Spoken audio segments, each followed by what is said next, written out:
Alamogordo, New Mexico.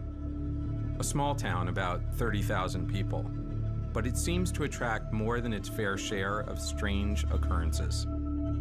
It's right around the corner from where they tested the first atomic bomb. It's also the gravesite of Ham, the first chimpanzee and really the first American to go into space. And it's the place where this guy broke the land speed record in a rocket sled, which is cool, but also kind of strange.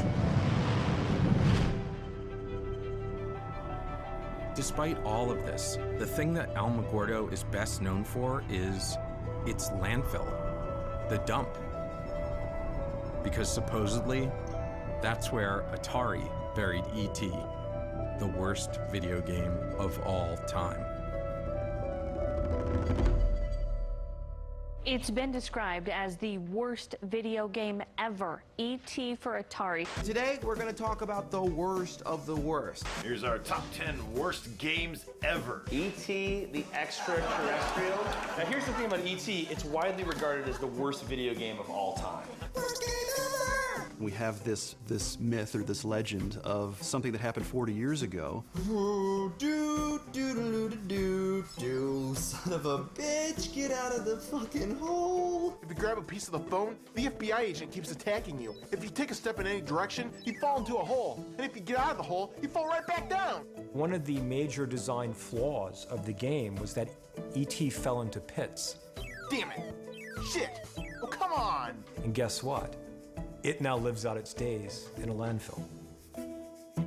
It's rumored that decades ago, truckloads of that game were dumped in the Alamogordo landfill. The idea that they had so many of these things, and they were so unable to sell them, give them away or whatever, they literally had to drive them out into the middle of the desert and bury them like a dead gangster. It's almost too crazy to be believed. I think it's kind of silly, because it's urban legend. It's just a great story, I think. I believe that this story endures because the adults just don't get it. And that's satisfying to the young people. Whenever you look at what the reasons are for it, nothing makes sense. What drove someone to need to hide this stuff so intensely?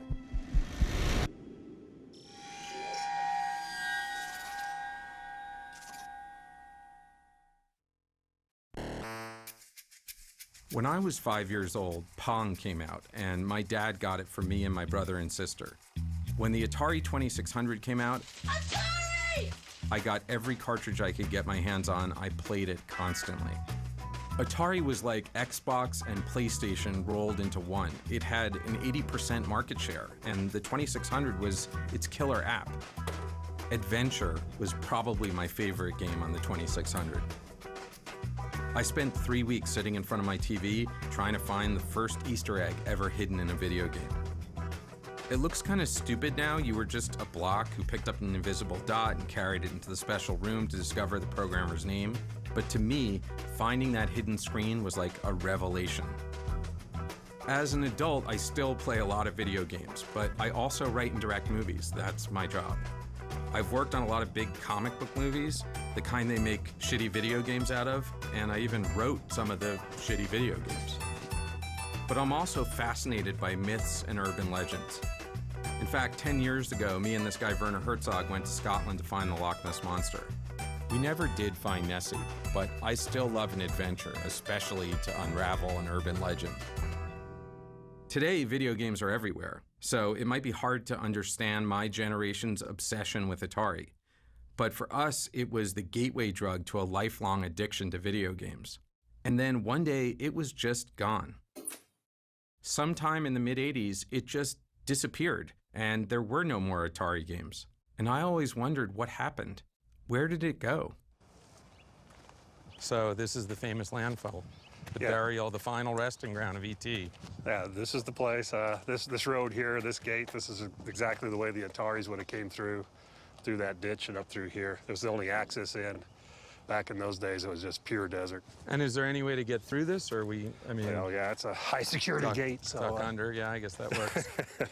Joe Landowski has been the garbage guru, if you will, for a number of years. He operated various waste disposal companies within Alamogordo and Otero County. And when it comes to the Atari graveyard, I believe he probably has more direct knowledge than anybody else. Joe's the guy that's advising the city and telling the city where everything is.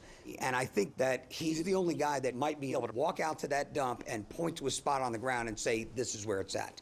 So this whole area, this is where it's buried? Some people don't believe it's there, but trust me, it's there. You can kind of feel it, right? Is that just me? It's pretty much you. It's just me.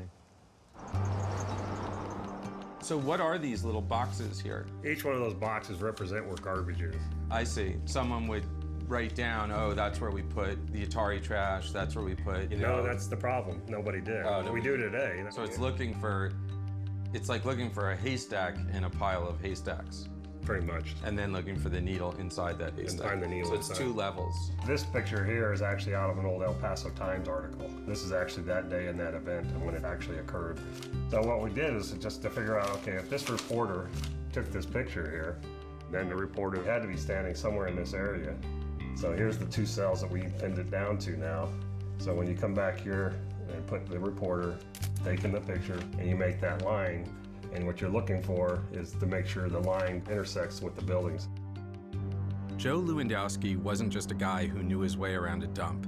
He was also an amateur archaeologist, kind of like Indiana Jones, but without the gun or the whip. See, the newspaper photo was like the medallion, and Joe had used it to construct his own version of the Staff of Ra, and that pinpointed the location of the Atari dump, which is exactly how Indy would have done it. Joe was clearly obsessed. He believed in the legend. He'd spent over 3 years constructing a plan to dig up the landfill and prove it to the world. But he wasn't a gamer. He wasn't trying to find out why. And that's what I wanted to know. Why would the company I love so much decide to bury its future? The whole ET story is a very small part of the Atari story. Let me go back a step and explain how Atari started out. The video game came because of a convergence of me working at amusement park summers while pursuing an engineering degree at the University of Utah. I knew the economics of the coin-operated game business. They made a lot of money. Nolan designed these incredibly elegant circuits, put together in a way that's so clever that modern engineers have a hard time understanding and repairing these things. My partner and I, Ted Dabney, started working on a ping pong game. By the end of '72, we did $3.5 million. And then we did 19 million, and then we did 35 million. It was a hockey stick. This electronic medium, which was just beginning, had some traction with people. And once you played some of the most sophisticated arcade games of the day and understood that maybe there was a chance you could duplicate that in a home game, your eyes got big. Home video games have been a success from the moment a company called Atari launched this basic game, Pong, which has been imitated by at least 40 other manufacturers. They're selling like crazy. 300,000 last year. This year, 3 million. Next year, 6, maybe 10 million. We felt, well, maybe this is a time to sell to a company with deep pockets. I was in my office at Warner in 1976. The phone rang, and it was a guy named Gordy Crawford, and he asked the question I've never forgotten. Would you guys be interested in acquiring a technology-based, fast-growing entertainment company? And I said yes. I didn't know what I said yes to, but I said yes. And that led to my introduction to Atari. Atari, where the future comes from. What excited me about Atari wasn't Pong, it was the chipset that led to the Atari 2600. Pong was sort of okay, you bang up and back and up and back. But this meant you could constantly change the games, and that was a very exciting idea to me. We introduced the 2600 in 1977 with 9 cartridges. The home video game was a very close approximation of the coin-op experience. It changed the mindset of the world. Turning the television from a passive medium into an active medium, that was what we knew we were doing, and that was super exciting to be the pioneers in that field. It just blew people away. Nobody knew any of this stuff. They made it up as they went, and they were good at it, and it started everything. It was playing those games that taught people the potential of a computer. Atari, at some level, brought the computer revolution.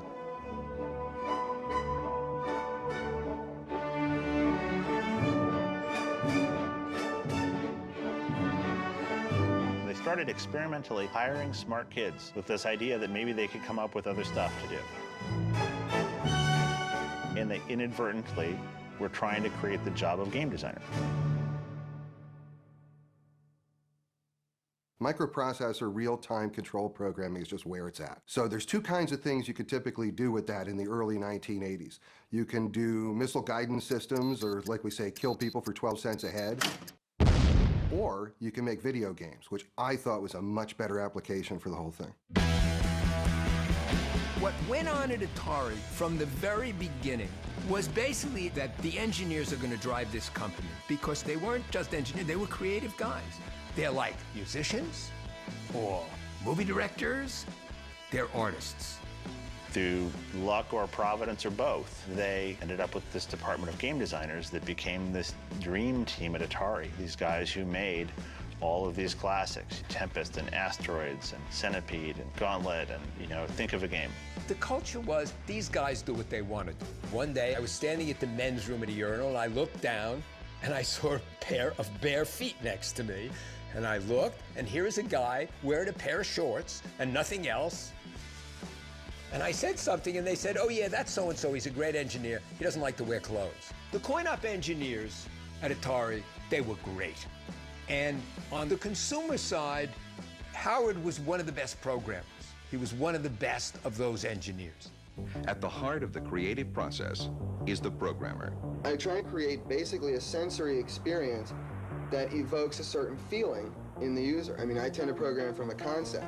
I mean, I was made for this. I mean, this was what I was made to do. January 11th, 1981, I showed up for my first day of work as a game programmer at Atari. So do you remember the first day you showed up here? Absolutely.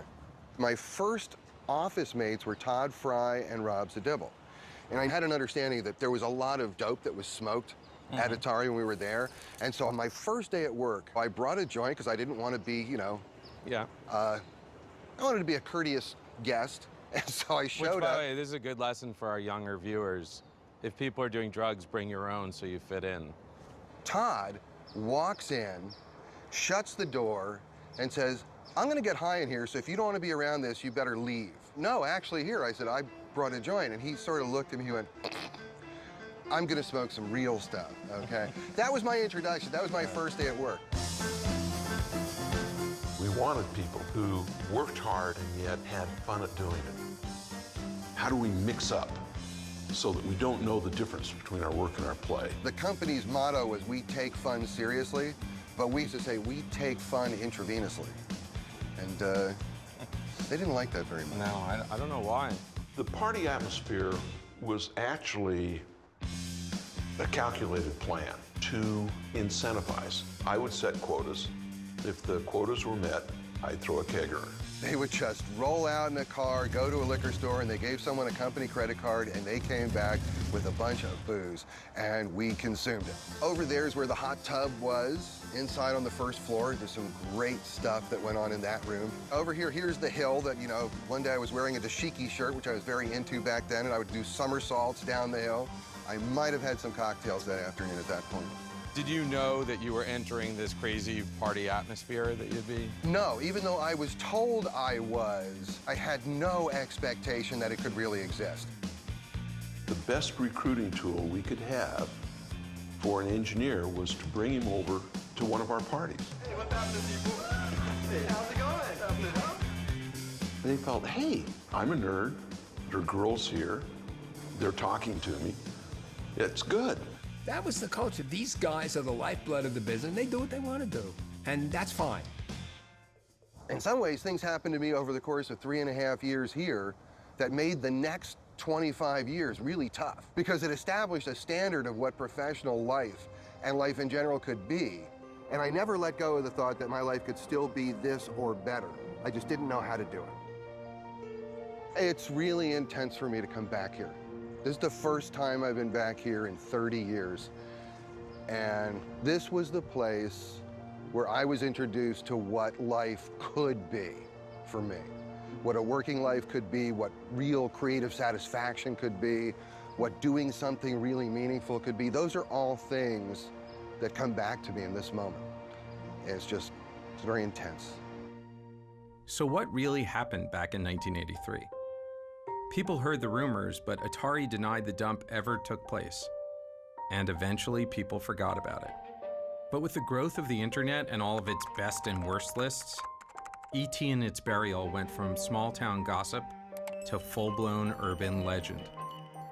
By the mid-90s, videos began to appear online that seemed to suggest that anyone with a shovel could go out in the desert and dig up the buried games. That's what I thought too, but it wasn't close to that easy. Joe had spent years researching the burial. If his information was correct, the games were not only deep underground, they were covered with concrete. Joe was still wading through a sea of red tape, but if and when the city approved his plan to excavate the landfill, he was going to need more than just a shovel. He would need giant yellow digging machines and a bunch of guys in hats and vests to operate them. This is one of the photos of the actual burial when they did it. So we're looking at like 15 feet down to hit the concrete. Under the concrete's mostly dirt. It's just it's the bottom of the pit. What's that thing right over there? That's a motor grader. A motor grader? Yes. That's for really just fine grading, you know, like the highways and roads, and fine planing large areas. So we conceivably might need that for this, right?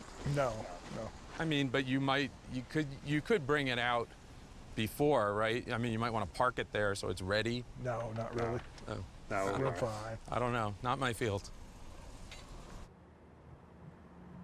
I am concerned that Joe's moving kind of quick, and we do need to throw some brakes on and slow it down. The opposition comes from environmentalists, maybe within the community, and the concern is that Alamogordo also may have something else buried in the landfill that may be hazardous, and we may not know exactly where this location is. Nobody really and truly has dead honest records as to where everything is buried out there, and we're talking potential mercury-laced pigs, malathion, possibly DDT. There's potentially lead in there, maybe some other dangerous metals that are in those cartridges. I don't want to be in an area where we might crack open a sealed tomb, so to speak, of these hogs where mercury gas comes out. So I don't want the Stephen King novel of we hit the wrong spot and all of a sudden we are evacuating Alamogordo. That is unacceptable to me. If there's a problem that the New Mexico Environmental Department perceives, we're not going to be able to proceed. Until I'm satisfied it's safe, it's not going to happen, at least within my power. You know, there's only so much power that I have.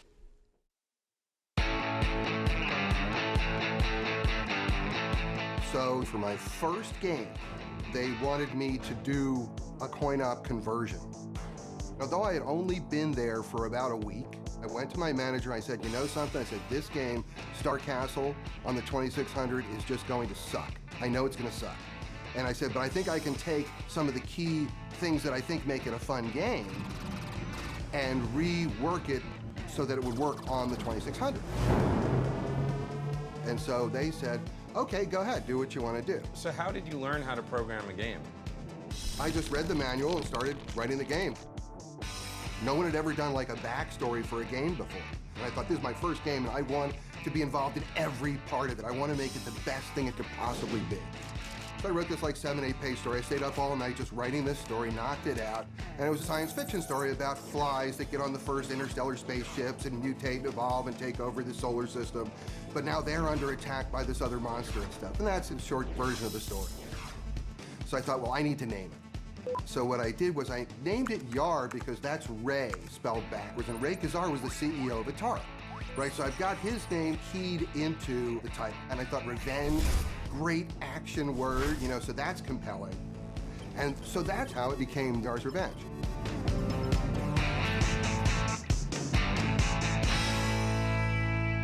When Yars' Revenge came out, it was a hit. It was huge. Games that could look like Yars' Revenge looked, that could draw that kind of stuff, were like magical. Even though Yars' Revenge might look primitive, you know, it looks like the superconducting super collider compared to a lot of the games that were out there at the time. I remember the first time I put the cartridge and I was like, what is this? It really is a very innovative shooter of that era.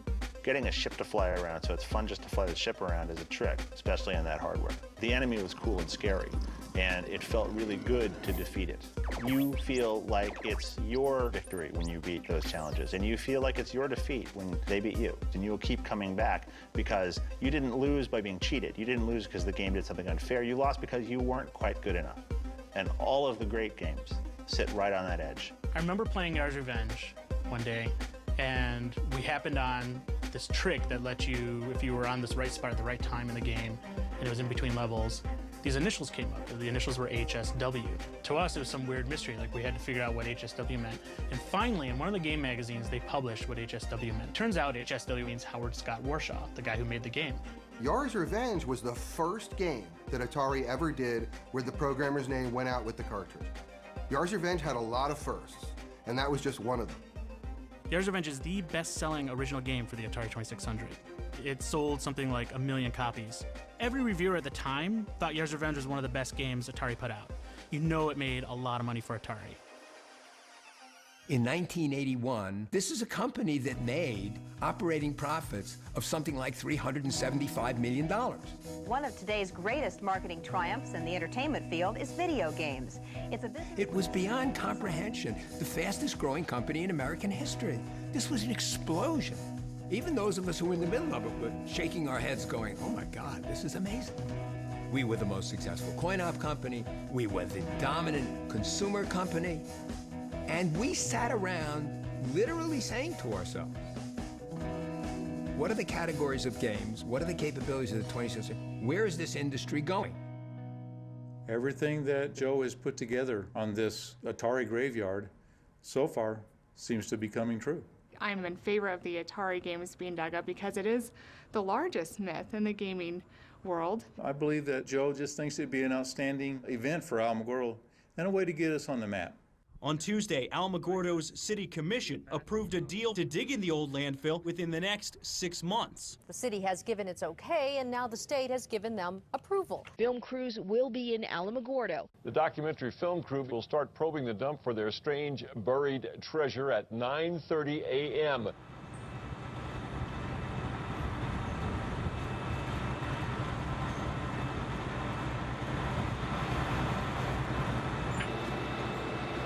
So this is an impressive looking machine out here. What the hell is it doing? What this drilling rig does goes down, straight down, takes out core samples and brings up whatever's in the ground. We've narrowed it down from 300 acres down to about 5 to 10 acres. And so what we're doing now is trying to get it even closer. Because we're looking for things like somebody's mail, you know, the postmarks, newspapers, things like that, looking for dates. Because we're looking for September of '83.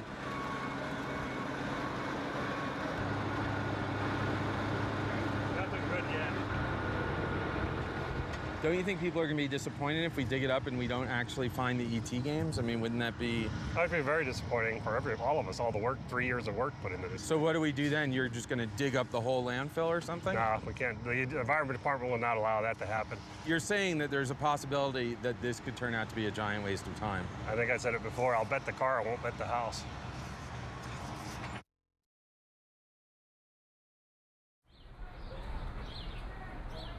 Most everybody, at least in the Western world, has played a video game of some kind. They've gone to an arcade. They know the Atari brand. They certainly know E.T. And so I think there's a universal curiosity about this game. You know, something did happen those couple of nights in 1983 that I think it merits serious investigation. So why did I decide to go to Alamogordo? I'm very much interested in the impact that a particular game or an industry has made within a cultural and social context. What's striking about the Atari ET game in the Alamogordo landfill is that they're there and not in museums. I think this is what excites many people who keep this narrative alive, is they want to get these items. They want visible proof. They want some kind of tangible evidence that that dump did take place. I've been professionally making games since about '94, but more than that, I'm somebody who's been chiefly doing a lot of historical work with video games, trying to preserve video games and get people to understand that video games are more like art. And so I've been doing a lot of video game preservation and education. I always thought one day I'm going to go over there and I'm going to see finally, once and for all, like where it's buried. I almost don't even really need to know what's in it. I almost want to keep that mystery alive. To me, under that landfill is actually the burial site of an entire industry, because what affected Atari at the time affected everyone. And everything that I thought was going to go on forever stopped. And it stopped almost at that same moment. Whatever's there was buried. So for me, I want to find out what is there. It's like opening the Ark of the Covenant. It's like, you kind of want to look, but is my face going to melt off? I don't know. I have told my wife that I will be going to New Mexico. And she asked me why, and I started to explain, and she said, I don't need to know. You just go do it. You want it Ernest on screen? Whatever. Ernest is my fancy writer name. Ernie is what everybody calls me. All right, so we'll use your writer's name. How would you describe yourself? Screenwriter, novelist, gentleman adventurer. The thing about having an Atari for me was it was a simulator. Like, I could simulate being Indiana Jones or simulate being E.T. Having access to that and coming from a family of like modest means and not having to, beg for quarters and just being able to play as much as you wanted, that was such a huge part of my childhood and fed my imagination. And that was the inspiration for Ready Player One, my novel. The idea of like, what if Willy Wonka had been a video game designer and he held his golden ticket contest inside his greatest video game creation. And that all came from finding those Easter eggs in all those Atari games. I felt like a little kid this past week, like getting ready to go to camp. Alamogordo and the Atari graveyard. For me, it's like holy ground. And that was when I realized my DeLorean's already in New Mexico. I just have to fly to Santa Fe, pick up my DeLorean from George R.R. Martin, who was using it for the Back to the Future screening, and drive it down to Alamogordo. I could stop at the Very Large Array, also hit Roswell, and then go to Alamogordo and be there for the excavation of the Atari graveyard. As soon as those tumblers clicked into place, I'm like, the most epic road trip of all time, I have to go. It's like I'm Indy going to Westeros to meet Doc Brown and then save E.T.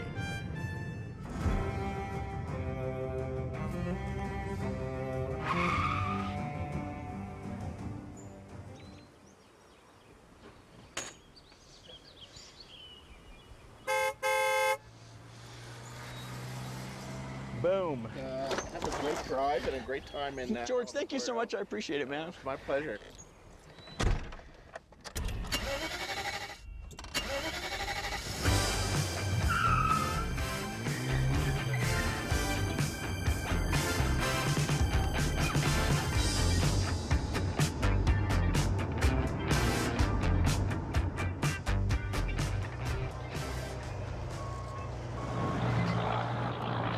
There. There it is. This is a good piece of evidence because right here. Is that the date right there? Right there. You got Sunday, October 2nd, 1983 right there. That's good, right? Yeah, Atari was from the 23rd to the 29th of September. So this is like a week later. Well, it's not even a week. It's like 2 or 3 days later. Well, I'm not that good at math. The Ataris would have been on the bottom, then garbage from the following weeks would have been piled on top. Right. So where are the games? This is the following week. In here? No games yet. No Atari stuff at all? No, not yet. Not yet. Okay. I love the challenges. I love the mystery. I love the especially when people say they'll never be found or they're not there. That just makes the challenge even better. I put 3 to 4 years of this research, planning, the politics, the environment, I mean, many, many, many things to get to this point. Yeah, now it's very important that we find them.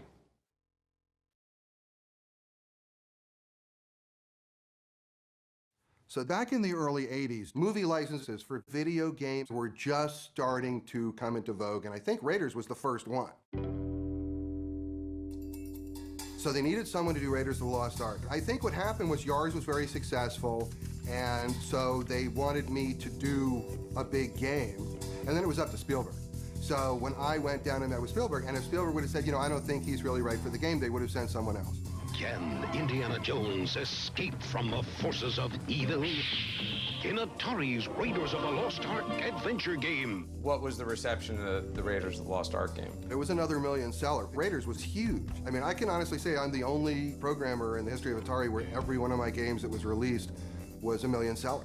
The word meteoric comes to mind. And now, Steven Spielberg brings us E.T., the Extra-Terrestrial. Spielberg says, well, you know, my pictures, they open slow, and they build, and they hold, and da-da-da-da-da-da. And I just looked at him, and I didn't know anything. I said, not this one. It was E.T. I said, it's going to open huge, and it's going to stay huge.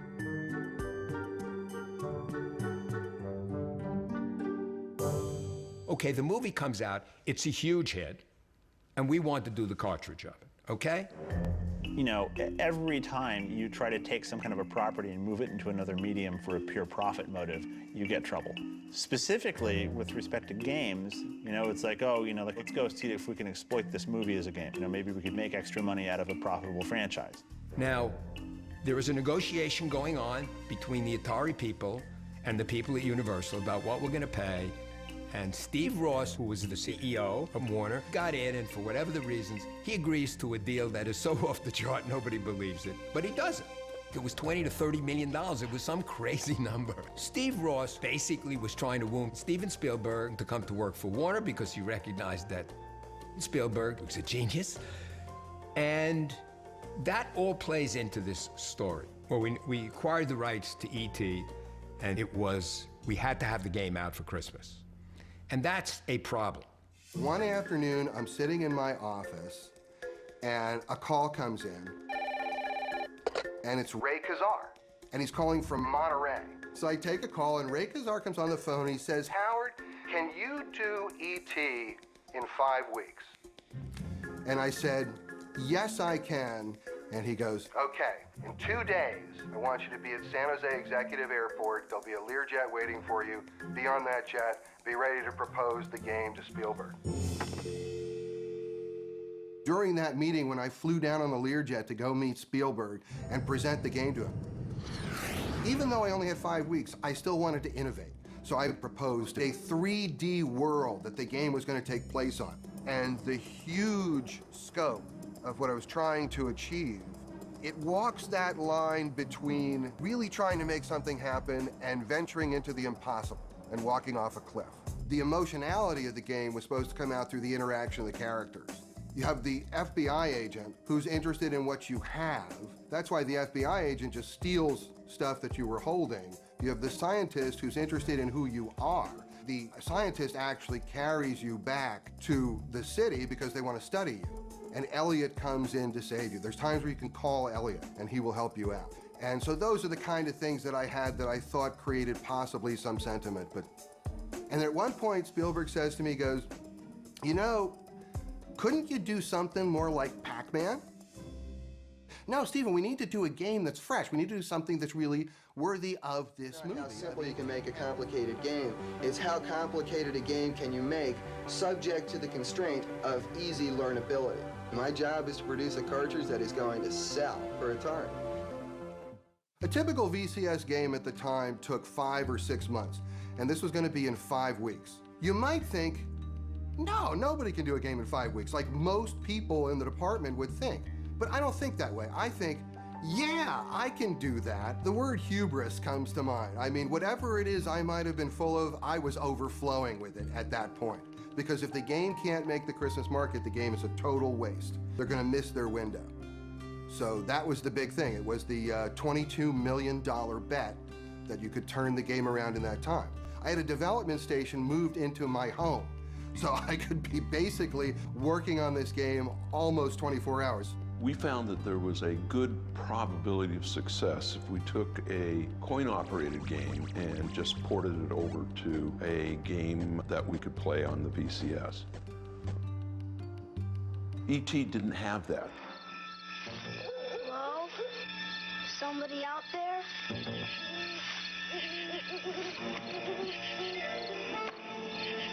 E.T.? Video game?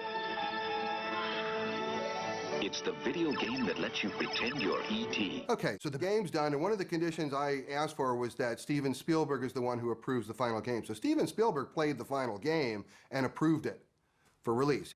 Howard, who is a certifiable genius, went off and about a number of weeks later came back with a concept and a game plan.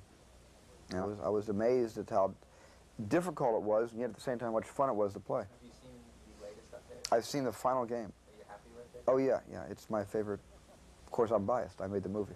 So Steven Spielberg thought it was okay, so I thought, all right, I'm good with that. And not that I'm blaming him for anything. No, of course not. But it's his fault. A video game that lets you help E.T. get home. Just in time for Christmas.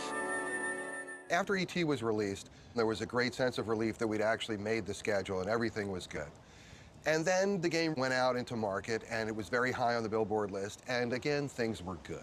I got E.T., I think it was Christmas of 1982, if I remember correctly, and I thought it was like I was going to be the guy on the street who had E.T. before everybody else. Turns out everybody I knew got E.T. that Christmas. After a while, people start going by me in the halls, people from other buildings, people from marketing and management, and they're saying things like, you know something, Howard? You did a great job. We don't blame you. That was really something what you did. You really came through for us there, and we don't want you to think we think anything else. This really isn't about you. Don't feel bad. It's okay. It's cool. And I'm thinking, like, what the hell are they talking about? E.T. was a really hard game. It was the kind of game that was brutal, unfair, didn't make a lot of sense. I grew up in London, and there was a video game store in my town that let you rent them. I don't know what the rental was, like 50 pence for a weekend, and I still remember feeling like I wasted my money because it was bad. People aren't liking it, and people aren't liking it a lot. And what made it particularly bad was my memory of the movie was so great. I love the movie. Everyone loved the movie when it came out. It's a great movie, still is a classic movie today. And so this massive chasm that existed between the quality of the movie and the quality of the game that it was based on, I think just made it seem that much more like a slap in the face. Okay, well, maybe it won't sell 6 million, maybe it'll only sell 4 million or 3 million, that'll be okay. And then there's like returns. People are returning the game. They made too many. How many they made, I don't even know. They made like 4 million cartridges. That means there could be millions of carts coming back. So what do you do with useless, worthless product? How do you get rid of it? Bury it. That's a pretty good answer. Well, career change is not anything new for me. I've been through a number of different careers. I actually went and got a California real estate license and then a broker's license and did that for a while. I did that just long enough to know this was like the last thing in the world I wanted to do. And now I am a licensed practicing psychotherapist in California. And I'm a very unique therapist in that I have a master's of engineering and I also have a master of arts in counseling psychology. I mean, I'm the Silicon Valley therapist. I'm very good at translating between English and nerd. And this is the first time since I left Atari that I feel I'm doing what I really love doing.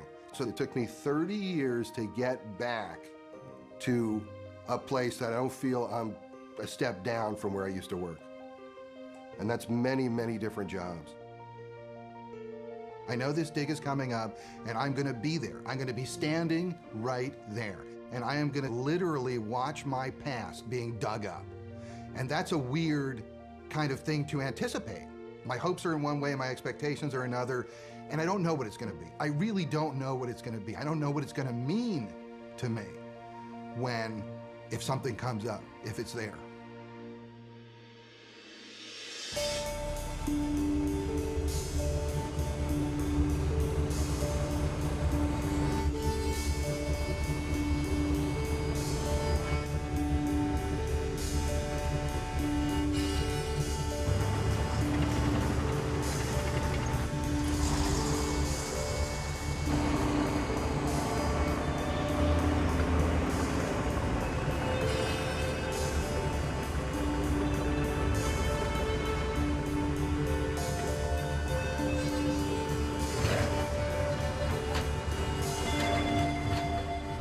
Part of punk archaeology is that sense of community and the fact that we're helping each other out to address the issues that we're interested in. And most of the time we're doing it on a volunteer basis. It's going to be interesting to see how they decide to excavate in order to clear a better area, so that we can get at more of the content that we need. One of the people down there did confirm finding a Donnie and Marie poster. Yeah, which is awesome.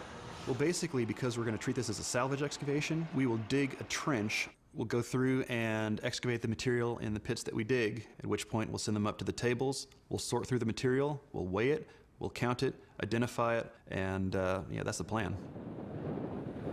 So what's happened so far today? Basically, we've started digging on the hole, and the trucks have already started going through the train. So just so people understand, and probably right now I'm cutting to an awesome diagram of this. There's like 20 feet of garbage that's on the top of wherever the games are buried. Garbage and dirt. Sorry, garbage and dirt. Right. In the diagram, it's going to be pretty clear. And so that all has to be taken away, right? Yeah, we'll get the vast majority of the hole excavated out. And so far, have we found anything and found any Atari games? Or No, nothing. Nothing. Nothing yet. And son, I mean, you seem pretty nervous. Right. Are you? Oh, yeah, terrified. Terrified, okay. I gotta be honest, I'm nervous as shit. I don't know if that'll help motivate you guys, but... Yeah, that did it for us. Yeah. We need to get back to work, yeah. Great, let's go. Now that you've done that. Go team, way to go. Son, calm down, buddy.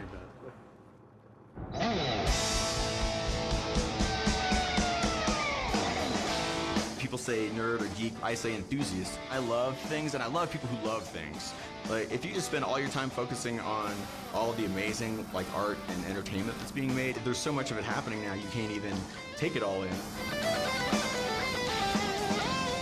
It's like The Dig. When I tell people, like the right kind of people about it, they're like, I can't believe that's finally happening and that you're gonna get to be there. You know, I get, look, goosebumps talking about it.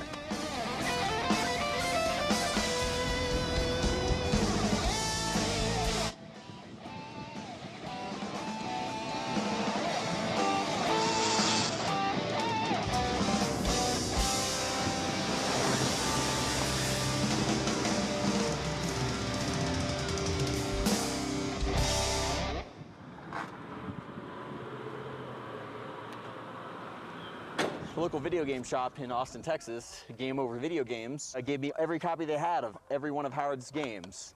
Little known fact, E.T. has the very first official video game Easter egg ever in a video game. Warren Robinette had the very first one in Adventure, but he did that without anybody knowing. Howard asked if he could put Easter eggs in the game, and Atari said yes. If you go find the geranium and you make the geranium regenerate, it turns into Yar from Yar's Revenge, and he flies away.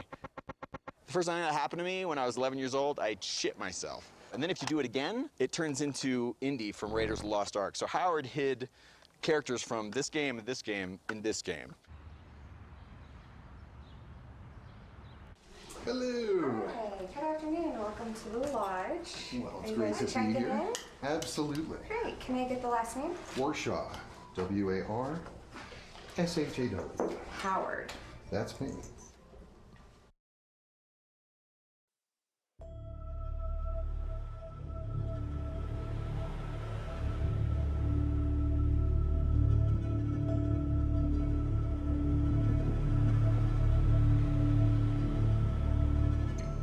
So it's the day of the actual dig, and my wife and I are in a van on our way to the landfill. It was a strange feeling. I mean, I was like nervous, and I didn't really understand why, but I just had this sense, just like a tingly thing, that something is going on here today.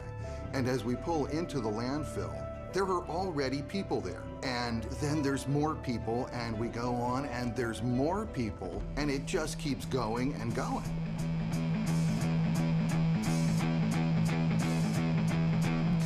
This sort of felt like a religious pilgrimage to me. Called up some friends, said, hey, can we get down there? I asked my brother-in-law if he wanted to go. Heck, let's do it. Let's check it out. And my wife said, whatever.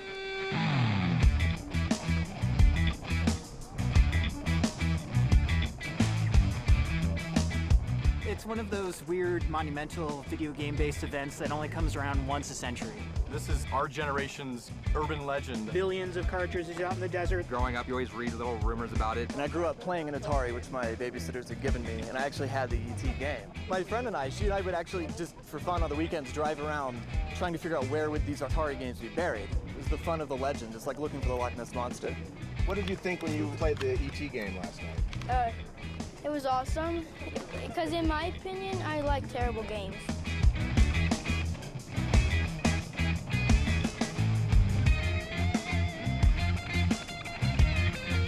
To come back and to relive the feeling I got off those games is something I couldn't pass up. I just want to know about the urban myth, see if it's really buried out here. I just came out here to be part of video game history. had to see whether it's true or not. You have to be a special kind of nerd to be able to want to drive 28 hours for a video game. The myth that E.T. the video game for the Atari 2600 was the worst video game of all time, it would be so great to debunk that because it's just not true. And also to redeem Howard Scott Warshaw, because he's an amazing video game designer and his game was great. Cool car. Yeah, I like that. E.T.'s in there. This morning, coming to a dump at a small town in New Mexico, there were people lined up waiting to get in. What's the last time you saw a line of people waiting to get into a dump? It totally took me by surprise, but in a delightful way.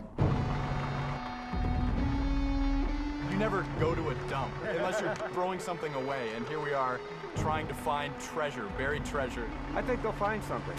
The cartridges had to go somewhere. Why not here? It is a lot of open space. Great place to dump 1 million cartridges. There is a definite possibility that there is games. This is archaeology for the time I grew up. So the nostalgia for anything that came out of that era is pretty high.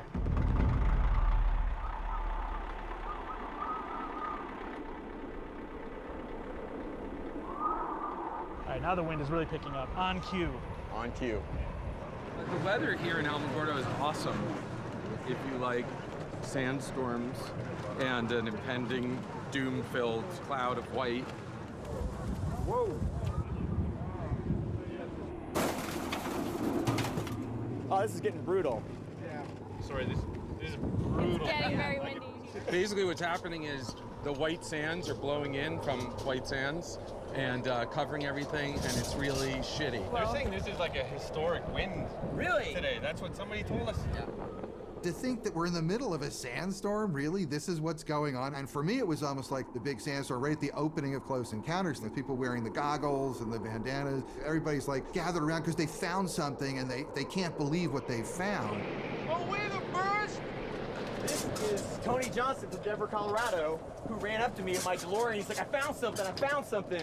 And Tony is gonna go down in history because he found the first evidence of Atari hardware. Whoa, that's right pretty there. huge. Right there it is, my man. Ladies and gentlemen, we have an announcement. So Tony, tell us what you just found. An Atari 2600 joystick top. So Tony, where did you find it? Walking to the bathroom.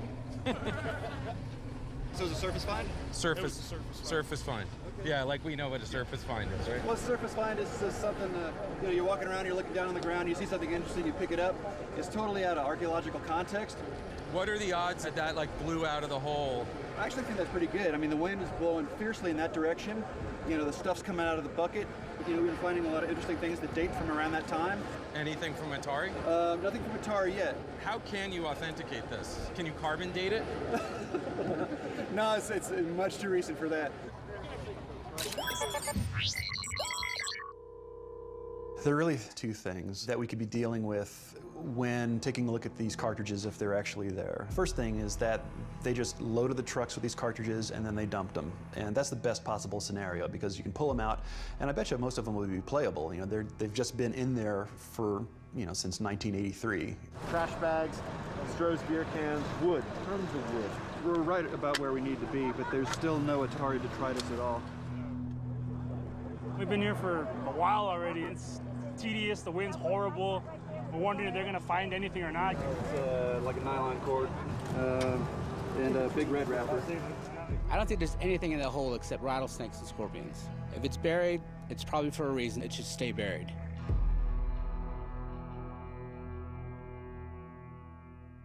I wasn't thinking that something was really messed up until late '83. To me, Atari was never going to go away. It was this thing that was just part of my life, and the thought that there could ever be a day where there was no Atari or no Atari 2600 never crossed my mind. E.T. comes out, and E.T. is not so great, and somewhere toward the end of the year, I'm starting to wonder, are we making our numbers?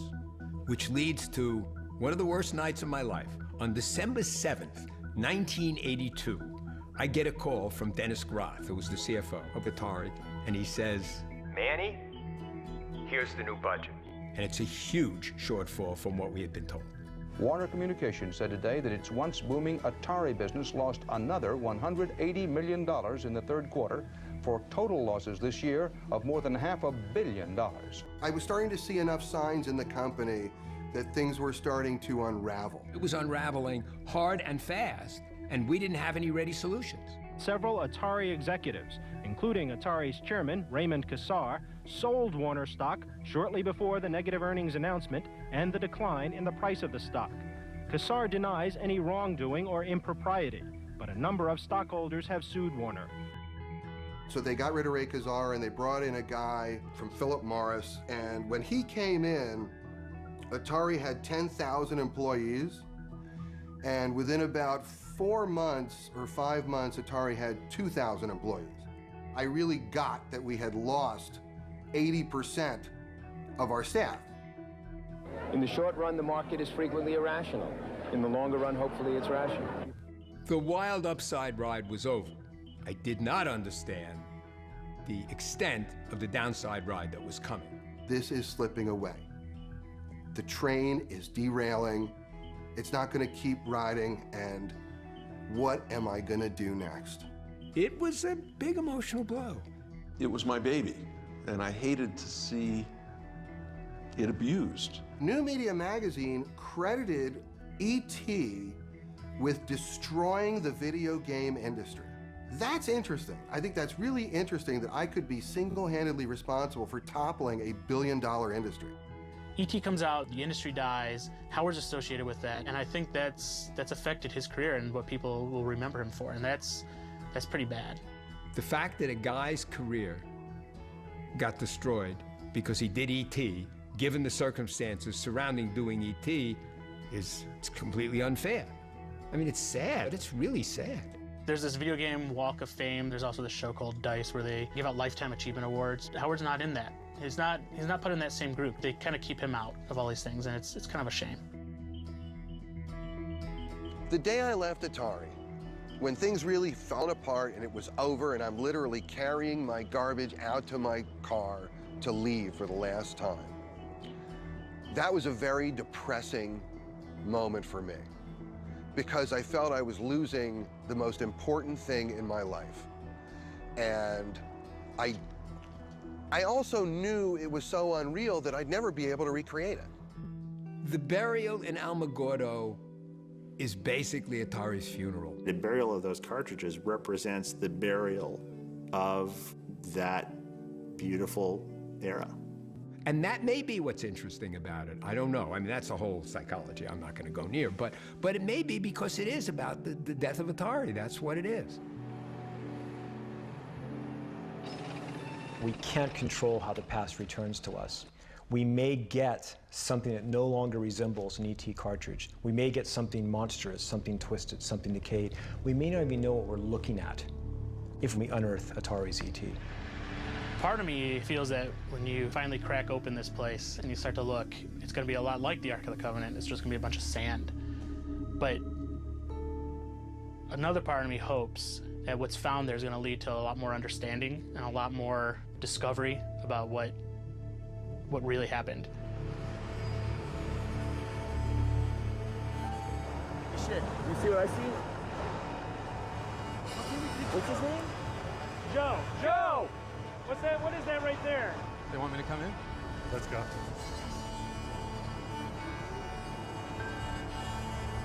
So what's up? You guys find something? I should have brought my binoculars. Can you show me?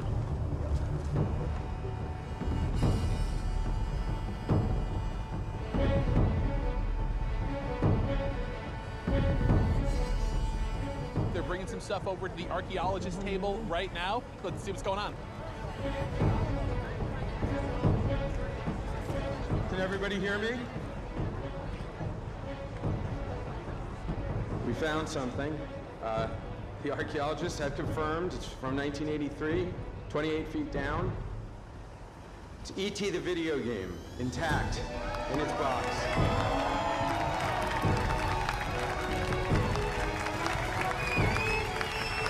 There he goes.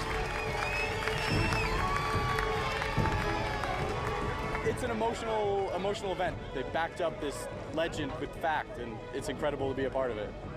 Good job, Joe. I wasn't nervous till we got down to that where he was almost reaching his max land. But yeah, it was a big weight off my shoulders when that bucket came up and E.T. was there too. Congratulations, dude. Thank you. I didn't think we were going to find them intact. I thought for sure they'd be crushed and ruined, but now I got goosebumps. And it's not because of the dust storms. What's this moment like for you? Look at all the excitement that's been generated today over something I did 32 years ago.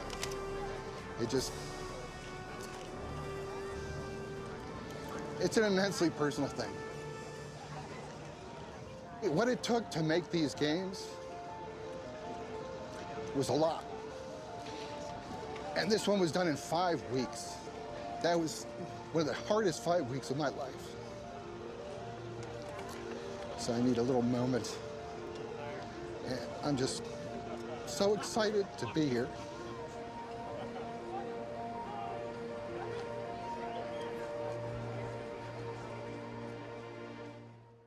A lot of these people who were complaining about E.T. had never actually even played it. And ever since then, I would talk to people and they would talk about E.T. and I'm like, well, have you ever played the game? And it would come out that they didn't. They would just kind of continue this myth of the game being really horrible. It is a good game. It wasn't the worst that Atari had to offer. There were, I remember getting a game called Firefly. That is the worst game for Atari. That's what everybody should be focusing their efforts on, not E.T. Let me be clear, the worst game ever made was obviously Trespasser. So I just want to be clear with that. With the shitload of just horrible, poorly made, cranked out Atari games, to call E.T. the worst one is just shameful. In contemporary game culture, we like trashing games. I don't mean putting them in landfills, but verbally, trashing game design. It's become fashionable to sort of regard E.T. as the worst video game of all time. In fact, it makes everybody's list as the #1. And I'm going to go out on a complete limb here and say, and maybe people will attack me for this, but I'd rather play Atari's E.T. than any Call of Duty. You know, in context, given the time and the situation that Howard had to live in to program that game, it really is an astonishing masterwork. He made an amazing fucking game that's a whole self-contained world in 5 weeks. That's even more impressive. I don't know any human being who could have turned E.T. in the time frames involved into a really successful game. He should be applauded for being able to have done anything in the time that was allotted. The scorn should be heaped upon those who thought that it was even rational to try to build a cartridge in a month and a half. The analogy that people always use for these first-timers, for people who try something first, is the first penguin analogy, where the first penguin who jumps down the hole through the ice is the one who invariably gets eaten by the seal. But if there wasn't a first penguin, then the penguins would be going down through the ice. So, sucks to be the first penguin, but somebody's got to do it.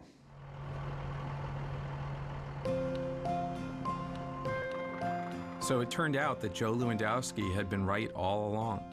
The games were buried, almost exactly where he had predicted, and no mercury-filled pigs popped up out of the ground. So the legend of the burial was true. Or was it? When the archaeologists cataloged all the games, there were a bunch of ET cartridges, but nowhere near the millions that were such a big part of the legend. In fact, ET made up about 10% of the total games found. The rest included some of the best games ever made: Defender and Centipede and Yar's Revenge. There was even one copy of Adventure, which I snagged. The burial wasn't a cover-up or done out of shame. It was a warehouse dump done by a company in financial distress. At the time, the Alamogordo landfill was just the most practical solution. E.T. wasn't buried because it was the worst game ever. People called it the worst game ever because it had been buried. And as a result, it got blamed for destroying an entire industry.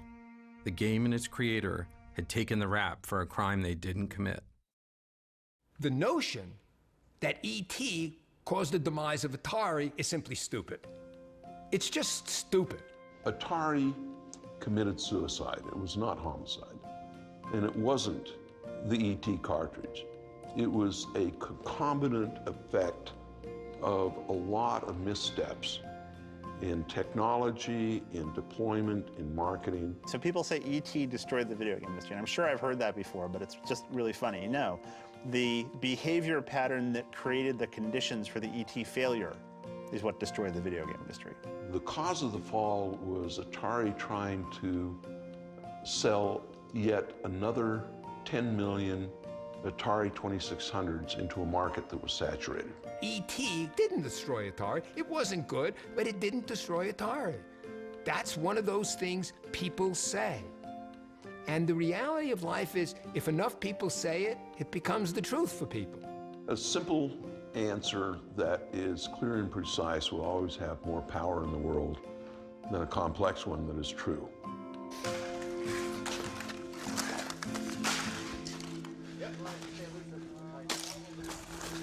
Here's another ET six-pack. What I would like to see happen is I would like to see whatever remains are recovered will then find their way into a museum in the service of game history. Well, you know, the city of Alamogordo owns the games and what have you that came through there by virtue of the fact they're in our landfill. We might be able to sell them on eBay. So if another terrible video game needed to be buried, would you be prepared to let it be buried in Alamogordo? Absolutely. Come on down. We'll bury your game. Atari was the first great consumer company to come out of Silicon Valley. It was exciting. It was different. It was the first engagement that a generation had with computers. So a generation grew up being introduced to the computer age by Atari games. We brought a whole massive new entertainment medium into public consciousness. So for a whole generation, we are the definition of the video game era. And it's cosmic. These guys really never got their due for really starting the whole industry. 3 Lives was invented by a person. Flying a ship around was invented by a person who had to figure out what that was. And it was so good that it was copied everywhere. And because it was copied everywhere and because it's so ubiquitous, it's impossible to remember why it was so special. I think Atari's legacy is that we started the Silicon Valley ethic of engineers as rock stars. It didn't exist before. I think the casual culture, the meritocracy, didn't exist before.